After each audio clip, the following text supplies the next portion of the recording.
Well, staying on the topic of immigration, often immigrants send home small amounts of money called remittances to their friends and family. But with 200 million international migrants out there, those small sums can add up quickly. And they can even provide a nation with its largest source of foreign exchange. VOA's Laurel Bowman has been reporting on remittances and their economic effects, which she tells me about, so let's take a look. Yeah. When Jean-Claude KAZADI and his wife Miriam came to the U.S. from the Democratic Republic of Congo, they immediately began sending money home. They wanted to help family members left behind. In Africa, when we are growing up, we believe in supporting each other. We believe in supporting our parent.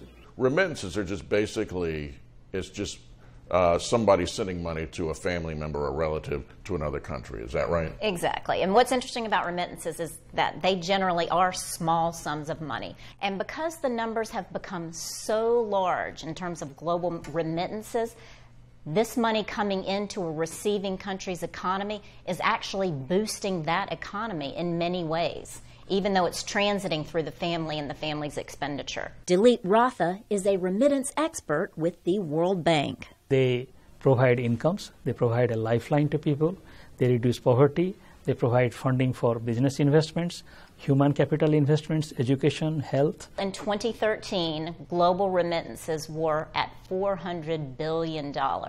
Economists say that it's actually restructuring global GDP. Really? For example, in many countries it outranks foreign aid and it outranks incoming business development. Economist ADOLFO BARAJAS of the International Monetary Fund, or IMF, has been studying remittance trends for a decade, watching how they affect receiving economies. The reason why they're on the radar screen, they've been growing tremendously. From 1990 to 2010, they grew more than sevenfold. Barajas says massive migration drives the trend, but notes a possible downside, that governments may be less efficient if they are receiving large windfalls of cash. Because all this money is coming in, they can boost taxes, etc., and they can slack off on services because people may even start businesses that, they may start to get into the realm even of government. Well, I wonder, how do they, track the money that's coming in? Are they able to, or is it something that... That's a very good question. This is something that economists both at the World Bank and the IMF have been studying for about 10 years.